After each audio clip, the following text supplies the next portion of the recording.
ओम शांति। आजर व्यक्त महावाक्य 29/6/2025 पुनरावृत्ति 31/12/2005। मुरलीर सारांश नूतन वर्षरे निजर पुराणा संस्कार को जोग अग्नि रे भस्म करी ब्रह्मा बाबांक समान त्याग तपस्या एवं सेवारे नंबर 1 हुआ। आजी बापदादा चारिआडर चाहे सम्मुखरे बसिथिबा चाहे दूररे बसिथिले मध्य दिलर समीपरे थिबा पिलामानकु तीनोटी अभिनंदन देउछन्ति।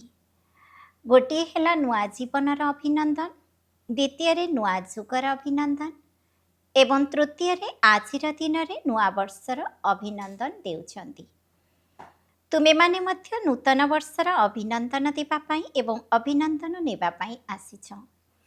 वास्तव रे सच्चा हृदयर खुशीर अभिनंदन तुमे ब्राह्मण आत्मा माने नेउछ एवं देउछ मध्य। तेबे आजि दिनर महत्व हेला विदाय मध्य देउछ एवं बधाई अर्थात अभिनंदन मध्य देउछ। एहा विदाई एवं बधाईर संगम जुग अटे। तेणु आजिर दिन को संगमर दिन कुहाजिब। तेबे संगमर महिमा मध्य बहुत बड़। तुमे समस्ते जानिछ जे संगम जुगर महिमा कारण आजिकाली पुराणा एवं नुआ वर्षर संगम को केते धूमधाम रे पालन करुछंती एवं संगम जुगर महिमा कारण ही एही पुराणा वर्ष एवं नुआ वर्षर संगमर महिमा हेउछि। जेउठारे दुईटी नदी मध्य मिलित हेउछि सेठारे मध्य संगम हेउछि, तार मध्य महिमा रहिछि। जेउठु नदी एवं सागरर संगम हेउछि तार मध्य महिमा रहिछि। किंतु सबुठारु बड़ महिमा एही संगम जुगर बा पुरुषोत्तम जुगर ही अटे, जेउठी तुम भली भाग्यवान ब्राह्मण आत्मा माने रहिछ। एही भली निशा रहुछि तो जदि तुमको केही पचारिब जे तुमे माने केउ समय रे अछ, कण कଳି जुगरे रहुछ ना संगम जुगरे रहुछ, तेबे सेमाने निश्चय एवं निशार सहित कौन कहिब? आमे एही समयर पुरुषोत्तम संगम जुगरे ही रहुछु। तेणु तुमे माने एबे कलिजुगी नुहे संगम जुगी अट एवं एही संगम जुगर विशेष महिमा काहींकी रहिछि काहींकी ना भगवान का सहित पिलामानंकर मिलन हेउछि, मेला मध्य हेउछि एवं मिलन मध्य हेउछि जहाँकि कौनसी भी जुगरे होई न थाए। तेबे मेला करिबा पई आसीछ ना? तुमे माने मिलन मेला करिबा पई केउठु आसी पहुँची जाइछ। तेबे स्वप्न मध्य भाविथिल कि ड्रामारे मो भली आत्मार एभली भाग्य मध्य निर्धार्य अछि। आत्मार परमात्मा सहित मिसिबार भाग्य थिला एवं अछि। बाबा मध्य प्रत्येक संतानर भाग्य को देखि हर्षित हेउछन्ति। बाहा भाग्यवान पिला माने बाहा निजर भाग्य को देखि दिल भितरे निज प्रति बाहा मु बाहा बाहा मोर भाग्य बाहा बाहा मोर बाबा बाहा मोर ब्राह्मण परिवार बाहा एही भली बाहार गीत आपे आपे दिल भितरे गाई चलीछ ना? तेबे आज ही संगम समय रे निज भितरे भाभी नेछ जे केउ केउ कथा को विदाय देबाकू पड़िबो। समस्ते भाभी करी रखिछ तो सदाकाल पई ही विदाय देबाकू हेबो। काहींकि ना सदाकाल पई विदाई देबा द्वारा सदाकालर बधाईर उत्सव पालन करि परिबो। तेबे एभली बधाई दिन जहाँकि तुम चेहरा को देखी जेउ आत्मा भी सम्मुख को आसीबो से मध्य बधाई प्राप्त करी खुशी होई जिवो। जेउ माने अंतरर सहित बधाई दे थांती बा नै थांती से माने सदा सर्वदा किपरि देखा जाउ थांती? संगम जुगी फरिश्ता। तेबे एही भली हेबा पई तो समस्ते पुरुषार्थ करुछ ना? ब्राह्मणरू फरिश्ता एवं फरिश्तारू देवता। काहींकि ना बाबा को सबु प्रकार संकल्प बा जहा किसी भी घर गृहस्थर हेउ बा कर्मधंदार बोझ रही सेगुड़ी को तो दे देइछ ना? कौन सबु बोझ दे देइछ ना किछि किछि रही जाइछि? काहींकि ना टिके भी बोझ रही तुमको फरिश्ता हेबा पई देब नाही। एवं बाबा जेहेतु पिलामानकर बोझ निबा पई आसीछंती तेबे बोझ दे देबा कौन कष्टकर काम कि? कौन कहूछ मुस्किल ना सहज? जेउ माने भाबुछंती आमे बोझ सबु दे देइछु से माने हाथ उठाओ। कौन दे देइछ तो देख, भाभी चिंती हाथ उठाओ। ସବୁ ବୋଝ ଦେଇଦେଇଛ ତ? ଆଚ୍ଛା, ଯଦି ଦେଇଦେଇଛ ତେବେ ବହୁତ ବହୁତ ଧନ୍ୟବାଦ। ଏବଂ ଯେଉଁମାନେ ଦେଇନାହାନ୍ତି ସେମାନେ କ'ଣ ପାଇଁ ରଖିଛନ୍ତି? ବୋଝ ସହିତ ସ୍ନେହ ଅଛି କି? କ'ଣ ବୋଝ ଭଲ ଲାଗୁଛି କି? ଦେଖ, ବାପଦାଦା ସବୁ ପିଲାଙ୍କୁ କ'ଣ କହୁଛନ୍ତି? ହେ ମୋର ଚିନ୍ତାମୁକ୍ତ ସମ୍ରାଟ ପିଲାମାନେ, ତେବେ ବୋଝର ତ ଚିନ୍ତା ରହିଥାଏ ନା। ତେଣୁ ବୋଝ ନେବା ପାଇଁ ହିଁ ବାବା ଆସିଛନ୍ତି। କାହିଁକି ନା ବାବା ଦେଖୁଛନ୍ତି 63 ଜନ୍ମ ଧରି ବୋଝ ଉଠାଇ ଉଠାଇ ପିଲାମାନେ ବହୁତ ଭାରି ହୋଇଗଲେଣି। ସେଥିପାଇଁ ଯେହେତୁ ବାବା ପିଲାମାନଙ୍କୁ ସ୍ନେହର ସହିତ କହୁଛନ୍ତି ବୋଝ ସବୁ ମୋତେ ଦେଇଦିଅ, ତେବେ ପୁଣି କାହିଁକି ବୋଝ ରଖିଛ? କ'ଣ ବୋଝ ରଖିବାକୁ ଭଲ ଲାଗୁଛି? ତେବେ ସବୁଠାରୁ ସୂକ୍ଷ୍ମ ବୋଝ ହେଲା ପୁରୁଣା ସଂସ୍କାର ଗୁଡ଼ିକର ବୋଝ। ବାପଦାଦା ପ୍ରତ୍ୟେକ ସନ୍ତାନର ଏହି ବର୍ଷର, କାହିଁକି ନା ବର୍ଷ ଶେଷ ହେଉଛି ନା, ତେଣୁ ଏହି ବର୍ଷର ଚାର୍ଟ ଦେଖୁଥିଲେ। ତେଣୁ ତୁମେମାନେ ମଧ୍ୟ ନିଜ ନିଜର ବର୍ଷକର ଚାର୍ଟ ଚେକ୍ କରିଥିବା ବାପଦାଦା ଦେଖିଲେ ଯେ କେତେକ ପିଲାଙ୍କର ଏହି ପୁରୁଣା ସଂସ୍କାର ପ୍ରତି ଆକର୍ଷଣ କମ୍ ହୋଇଯାଇଛି, ପୁରୁଣା ସମ୍ବନ୍ଧର ଆକର୍ଷଣ ମଧ୍ୟ କମ୍ ହୋଇଯାଇଛି, କିନ୍ତୁ ପୁରୁଣା ସଂସ୍କାରର ବୋଝ ଅଧିକାଂଶ ପିଲାଙ୍କ ଉପରେ ଏବେ ବି ରହିଛି। କୌଣସି ନା କୌଣସି ରୂପରେ, ଚାହେଁ ମନ ଭିତରେ ଅଶୁଦ୍ଧ ସଂକଳ୍ପ ରୂପରେ ନୁହେଁ, କିନ୍ତୁ ବ୍ୟର୍ଥ ସଂକଳ୍ପର ସଂସ୍କାର ଏବେ ମଧ୍ୟ କିଛି ମାତ୍ରାରେ ଦେଖିବାକୁ ମିଳୁଛି। ବାଣୀରେ ମଧ୍ୟ ଦେଖିବାକୁ ମିଳୁଛି। ସମ୍ବନ୍ଧ ସମ୍ପର୍କରେ ମଧ୍ୟ କୌଣସି ନା କୌଣସି ସଂସ୍କାର ଏବେ ବି ଦେଖାଯାଉଛି। ତେବେ ଆଜି ବାପଦାଦା ସବୁ ପିଲାଙ୍କୁ ଅଭିନନ୍ଦନ ଦେବା ସହିତ ଏହି ସଂକେତ ମଧ୍ୟ ଦେଉଛନ୍ତି ଯେ ଏହିଭଳି ରହିଯାଇଥିବା ସଂସ୍କାର ଗୁଡ଼ିକ ସମୟ ଅନୁସାରେ ଧୋକା ମଧ୍ୟ ଦେଉଛି ଏବଂ ଅନ୍ତିମ ସମୟରେ ମଧ୍ୟ ଧୋକା ଦେବାର ନିମିତ୍ତ ହୋଇଯିବ। ସେଥିପାଇଁ ଆଜି ହିଁ ସେହି ସଂସ୍କାର ଗୁଡ଼ିକର ଦାହ ସଂସ୍କାର କରିଦିଅ। ତେବେ ସମସ୍ତେ ନିଜ ନିଜର ପୁରୁଣା ସଂସ୍କାରକୁ ଗୁଡ଼ିକୁ ମଧ୍ୟ ଜାଣିଛନ୍ତି ଏବଂ ଛାଡ଼ିବାକୁ ମଧ୍ୟ ଚାହୁଁଛନ୍ତି। ବିରକ୍ତ ମଧ୍ୟ ହୋଇଗଲେ, କିନ୍ତୁ ସଦାକାଳ ପାଇଁ ପରିବର୍ତ୍ତନ କରିବାରେ ତୀବ୍ର ପୁରୁଷାର୍ଥୀ ହୋଇପାରୁନାହାନ୍ତି। ପୁରୁଷାର୍ଥ ତ କରୁଛନ୍ତି, କିନ୍ତୁ ତୀବ୍ର ପୁରୁଷାର୍ଥ ହେଉନାହିଁ। ତେବେ ଏହାର କାରଣ କ'ଣ? ତୀବ୍ର ପୁରୁଷାର୍ଥ କାହିଁକି ହେଉନାହିଁ? ଏହାର କାରଣ ହେଲା ଯେପରି ରାବଣକୁ ମଧ୍ୟ ମାରୁଛନ୍ତି, କିନ୍ତୁ କେବଳ ମାରୁନାହାନ୍ତି, ଜଳାଉଛନ୍ତି ମଧ୍ୟ। ସେହିଭଳି ତୁମେମାନେ ମଧ୍ୟ ସଂସ୍କାର ରୂପୀ ରାବଣକୁ ମାରିବାକୁ ପୁରୁଷାର୍ଥ କରୁଛ। ସେ କିଛି କିଛି ବେହୋସ୍ ମଧ୍ୟ ହୋଇଯାଉଛନ୍ତି, କିନ୍ତୁ ଜଳାଇ ନଥିବା କାରଣରୁ ସେ ମଝିରେ ମଝିରେ ବେହୋସ୍ ଅବସ୍ଥାରୁ ଉଠି ପଡ଼ୁଛନ୍ତି। ସେଥିପାଇଁ ନିଜର ପୁରୁଣା ସଂସ୍କାର ଗୁଡ଼ିକର ଦାହ ସଂସ୍କାର କରିବା ପାଇଁ ଏହି ନୂତନ ବର୍ଷରେ ଯୋଗ ଅଗ୍ନି ଦ୍ୱାରା ଜଳାଇବାର ଦୃଢ଼ ସଂକଳ୍ପ ଉପରେ ଧ୍ୟାନ ଦିଅ। ପଚାରୁଛ ନା ଏହି ନୂଆ ବର୍ଷରେ କ'ଣ କରିବୁ? ତେବେ ସେବାର କଥା ତ ଅଲଗା ଅଟେ, କିନ୍ତୁ ପ୍ରଥମେ ନିଜ ବିଷୟରେ ଚିନ୍ତା କର। ଯୋଗ ତ ଲଗାଉଛ। ବାପଦାଦା ପିଲାମାନଙ୍କୁ ଯୋଗ କରିବାରେ ଅଭ୍ୟାସ କରିବାର ମଧ୍ୟ ଦେଖୁଛନ୍ତି।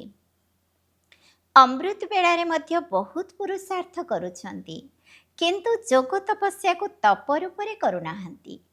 ସ୍ନେହର ସହିତ ଯୋଗ ନିଶ୍ଚିତ କରୁଛନ୍ତି। ବାବାଙ୍କ ସହିତ ଆତ୍ମିକ ବାର୍ତ୍ତାଳାପ ମଧ୍ୟ ବହୁତ କରୁଛନ୍ତି। ଶକ୍ତି ନେବାର ମଧ୍ୟ ଅଭ୍ୟାସ କରୁଛନ୍ତି, କିନ୍ତୁ ଯୋଗକୁ ଏତେ ଶକ୍ତିଶାଳୀ କରିପାରିନାହାନ୍ତି ଯାହାକି ଯଦି ସଂକଳ୍ପ କରିବ ବିଦାୟ ହେଉ, ତେବେ ବିଦାୟ ହୋଇଯିବ। ଯୋଗକୁ ଯୋଗ ଅଗ୍ନି ରୂପରେ କାର୍ଯ୍ୟରେ ଲଗାଉ ନାହିଁ। ସେଥିପାଇଁ ଏବେ ଯୋଗକୁ ଶକ୍ତିଶାଳୀ କର। ସଂସ୍କାରକୁ ଭସ୍ମ କରିବାରେ ବିଶେଷ ଭାବରେ ଏକାଗ୍ରତାର ଶକ୍ତିର ଆବଶ୍ୟକତା ରହିଛି। ତେବେ ଯେତେବେଳେ ଯେଉଁ ସ୍ୱରୂପରେ ମନବୁଦ୍ଧିକୁ ଏକାଗ୍ର କରିବାକୁ ଚାହିଁବ, ତେବେ ଯେତେ ସମୟ ପର୍ଯ୍ୟନ୍ତ ଏକାଗ୍ର କରିବାକୁ ଚାହିଁବ, ଏଭଳି ଏକାଗ୍ରତା ଯାହାକି ସଂକଳ୍ପ କରିବା ମାତ୍ରକେ ଭସ୍ମ ହୋଇଯାଉଥିବ, ଏହାକୁ କୁହାଯାଏ ଯୋଗ ଅଗ୍ନି। ଚିହ୍ନ ବର୍ଣ୍ଣ ମଧ୍ୟ ସମାପ୍ତ ହୋଇଯାଇଥିବ। ମରିଯିବା ପରେ ପୁଣି ବି ଶବ ତ ରହୁଛି ନା, କିନ୍ତୁ ଭସ୍ମ ହେବା ପରେ ଚିହ୍ନ ବର୍ଣ୍ଣ ହିଁ ସମାପ୍ତ ହୋଇଯାଏ। ତେଣୁ ଏହି ବର୍ଷ ଯୋଗକୁ ଶକ୍ତିଶାଳୀ ସ୍ଥିତିକୁ ଆଣ। ଯେଉଁ ସ୍ୱରୂପରେ ରହିବାକୁ ଚାହିଁବ, ମାଷ୍ଟର ସର୍ବଶକ୍ତିମାନ ହୋଇ ଆଦେଶ ଦିଅ। ସମାପ୍ତ କରିବାର ଶକ୍ତି ତୁମର ଆଦେଶକୁ ମାନିବ ନାହିଁ, ଏଭଳି ହୋଇପାରିବ ନାହିଁ। ମାଲିକ ଅଟ ନା? ମାଷ୍ଟର ଅର୍ଥାତ୍ ମାଲିକ ବୋଲି କହୁଛ ନା? जदि मास्टर आदेश देव किंतु शक्ति हाजर नहेब तेबे ताको कौन मास्टर कहुब। तेणु बापदादा देखिले जे पुराणा संस्कार किछि ना किछि अंश एबे भी बाकी रही एवं ସେହି अंश मझिरे मझिरे वंश ମଧ୍ୟ ସୃଷ୍ଟି କରିଦେଉଛି, ଯାହାକି କର୍ମ ପର୍ଯ୍ୟନ୍ତ ମଧ୍ୟ ଆସିଯାଉଛି। ତେଣୁ ଯୁଦ୍ଧ କରିବାକୁ ପଡ଼ୁଛି। ତେଣୁ ବାପଦାଦାକୁ ପିଲାମାନଙ୍କର ବର୍ତ୍ତମାନ ସମୟ ହିସାବରେ ଯୁଦ୍ଧ କରିବାର ସ୍ୱରୂପ ଭଲ ଲାଗୁନାହିଁ। ବାପଦାଦା ପ୍ରତ୍ୟେକ ସନ୍ତାନକୁ ମାଲିକ ରୂପରେ ଦେଖିବାକୁ ଚାହୁଁଛନ୍ତି।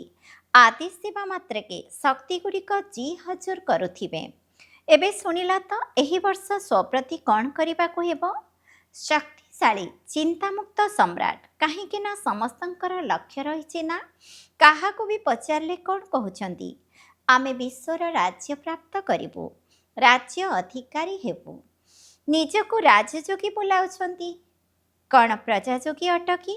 ଏହି ସଭାରେ କେହି ପ୍ରଜାଯୋଗୀ ଅଛନ୍ତି କି? ଅଛନ୍ତି। ଯିଏକି ପ୍ରଜାଯୋଗୀ ହୋଇଥିବ, ରାଜଯୋଗୀ ହୋଇନଥିବ। କ'ଣ କହୁଛ ଟିଚର ମାନେ? କେହି ଅଛନ୍ତି କି? ତୁମମାନଙ୍କ ସେଣ୍ଟରରେ କେହି ପ୍ରଜାଯୋଗୀ ଅଛନ୍ତି କି? ସମସ୍ତେ ତ ରାଜଯୋଗୀ ବୋଲାଉଛ ନା? ପ୍ରଜାଯୋଗୀର ତ କେହି ବି ହାତ ଉଠାଉନାହାନ୍ତି। ଭଲ ଲାଗୁନାହିଁ ନା? ତେଣୁ ବାବା ମଧ୍ୟ ଗର୍ବ କରୁଛନ୍ତି। ବାପଦାଦା ନିଶାର ସହିତ କହୁଛନ୍ତି ଯେ ସଙ୍ଗମ ଯୁଗରେ ମଧ୍ୟ ମୋର ପ୍ରତ୍ୟେକ ସନ୍ତାନ ରାଜା ଅଟେ। ଆଉ କେହି ବାପ ଏଭଳି ଗର୍ବର ସହିତ କହିପାରିବ ନାହିଁ ଯେ ମୋର ପ୍ରତ୍ୟେକ ସନ୍ତାନ ରାଜା ଅଟେ। କିନ୍ତୁ ବାପଦାଦା କହୁଛନ୍ତି ଯେ ମୋର ପ୍ରତ୍ୟେକ ସନ୍ତାନ ସ୍ୱରାଜ୍ୟ ଅଧିକାରୀ ରାଜା ଅଟେ। ପ୍ରଜାଯୋଗୀର ତ ହାତ ଉଠାଉ ନାହିଁ ନା? ତେଣୁ ରାଜା ଅଟ ନା? କିନ୍ତୁ ଏଭଳି ଢିଲା ଢାଲା ରାଜା ହୁଅ ନାହିଁ। ପଛବାଲା କ'ଣ ଅଟ? ଯେଉଁମାନେ ଭାବୁଛନ୍ତି ଆମେ ରାଜଯୋଗୀ ଅଟୁ ସେମାନେ ହାତ ଉଠାଅ। ଉପରେ ମଧ୍ୟ ବସିଛନ୍ତି। ଆଜି ହଲ୍ରେ 18,000 ଭାଇ ଭଉଣୀ ବସିଛନ୍ତି। ବାପଦାଦା ଦେଖୁଛନ୍ତି। ଉପରବାଲା ହାତ ଉଠାଅ। ଏବେ ଏହା ଶେଷ ପାଳି ଠାରୁ ହିଁ ଆରମ୍ଭ ହୋଇଯିବ।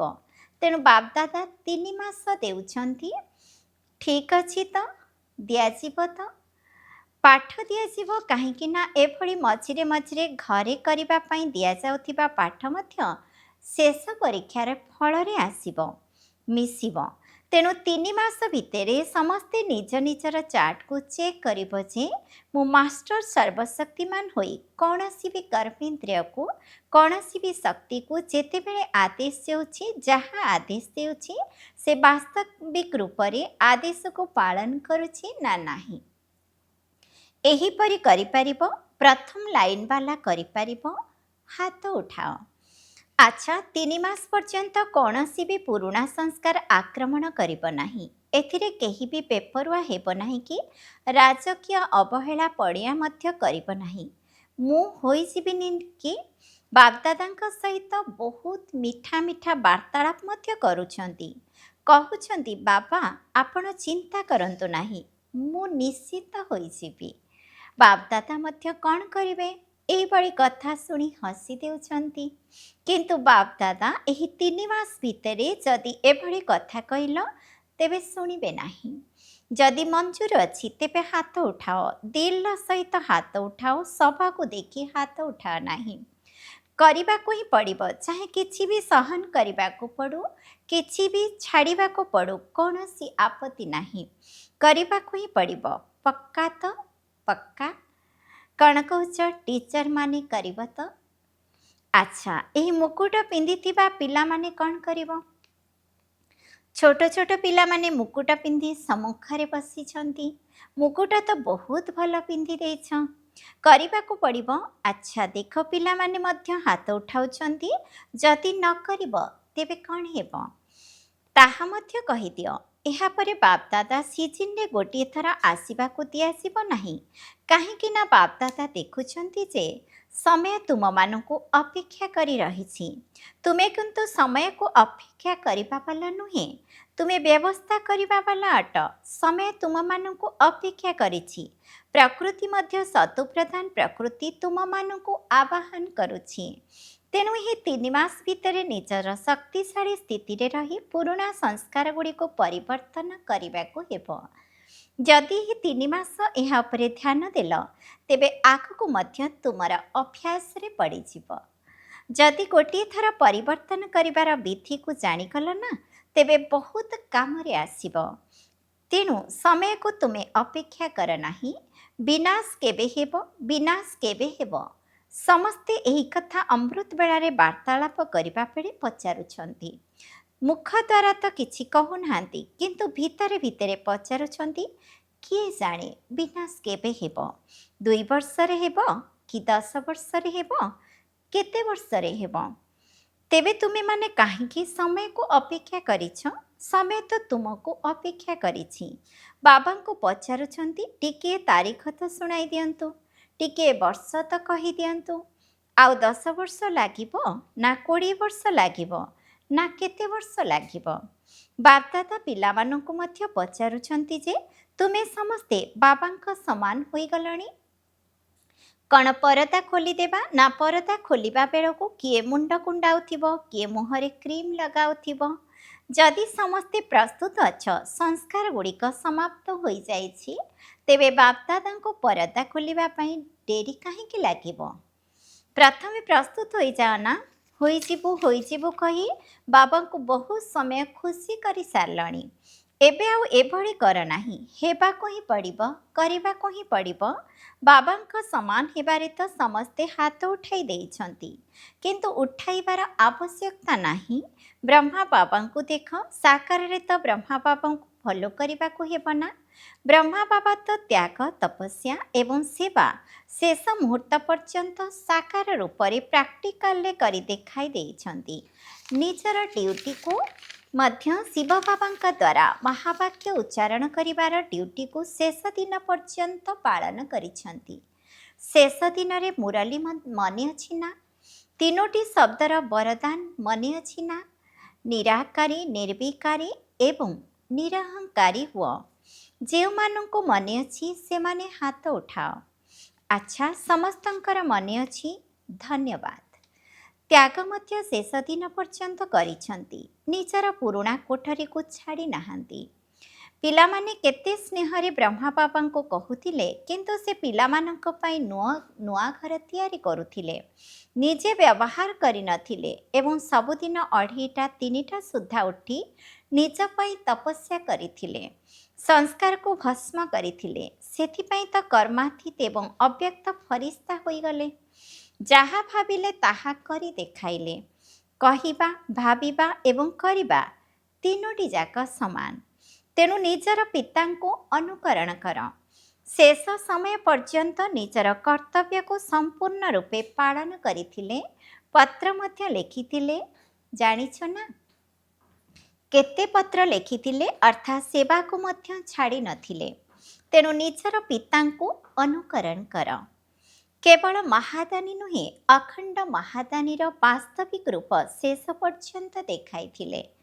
शेष समय पर्यंत बिना आधार रे तपस्वी स्वरूप रे बसुथिले।